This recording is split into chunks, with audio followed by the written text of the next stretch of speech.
పాలకోవా అంటే ఎవరికి ఇష్టం ఉండదు చెప్పండి. చేయడానికి టైం పడుతుంది కానీ టేస్ట్ మాత్రం సూపర్గా ఉంటుంది. ఫస్ట్ అయితే 1 లీటర్ పాలు తీసుకొని హాఫ్ లీటర్ అయ్యే వరకు మరిగించుకోవాలి. ఇప్పుడు ఇందులోనే హాఫ్ లెమన్ పిండుకోవాలి. ఇప్పుడు ఇందులోనే కొద్దిగా యాలకుల పొడి, కొద్దిగా షుగర్ వేసుకోవాలి. హాఫ్ కప్ షుగర్ వేసుకోవాలి. షుగర్ అంతా బాగా మెల్ట్ అయిన తర్వాత 1 టీ స్పూన్ నెయ్యి వేసుకోవాలి. నెయ్యి వేసుకోవడం వల్ల మంచి అరోమా టేస్ట్ ఉంటుంది. ఇప్పుడు ఒక ప్లేట్ తీసుకొని నెయ్యి రాసుకొని పక్కన ఉంచుకోవాలి.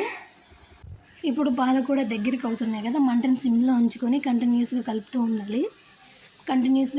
ఉండాలి. లేదంటే అడుగు పడుతుంది. చూసారా దగ్గరికి అవుతుంది కదా.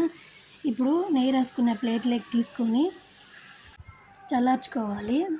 చల్లారిన తర్వాత సర్వింగ్ బౌల్లోకి తీసుకొని సర్వ్ చేసుకుంటే ఎంతో టేస్టీగా ఉండే పాలకోవా రెడీ. ఇది మా ఊరి స్టైల్లో మా అమ్మ చేసే పాలకోవా. ఒకసారి మీరు కూడా ట్రై చేయండి. అలాగే మన ఛానల్ని సబ్స్క్రైబ్ చేయండి.